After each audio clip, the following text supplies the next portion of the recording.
கோவையில் உயர்நீதிமன்றத்தின் உத்தரவின்படி 100 ஆண்டுகள் பழமை வாய்ந்த அம்மன் கோவில் திருப்பணிகள் நடைபெற்று வந்த நிலையில் அப்பகுதியைச் சேர்ந்த சிலர் தடுத்து நிறுத்தியதால் பரபரப்பு ஏற்பட்டது.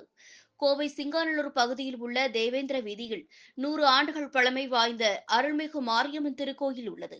இக்கோவிலில் 30 ஆண்டுகளுக்கு மேலாக திருப்பணி செய்யாமல் மிகவும் சிதலமடைந்து இருந்துள்ளது.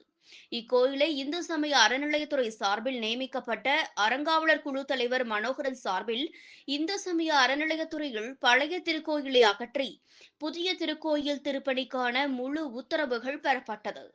மேலும் திருப்பணிகளின் போது சட்டம் ஒழுங்கு பிரச்சினை நடைபெறாமல் இருக்க காவல்துறை பாதுகாப்பு வழங்கிட சென்னை உயர்நீதிமன்றம் உத்தரவு பிறப்பித்துள்ளது. அதன்படி இன்று 100க்கும் மேற்பட்ட போலீசார் குவிக்கப்பட்டு திருக்கோயில் பாலாலயம் நிகழ்ச்சி நடைபெற இருந்த நிலையில் திமுக பிரமுகர் உள்ளிட்ட அப்பகுதியைச் சேர்ந்த ஒரு சிலர் பாலாலயம் நடைபெறுவதை தடுத்து நிறுத்தினர்.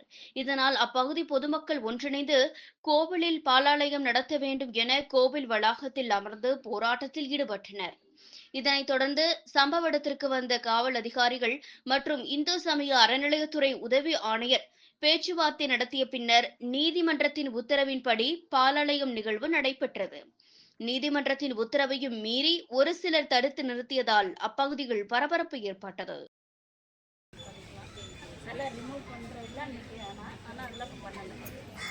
கட்டடத்தையும்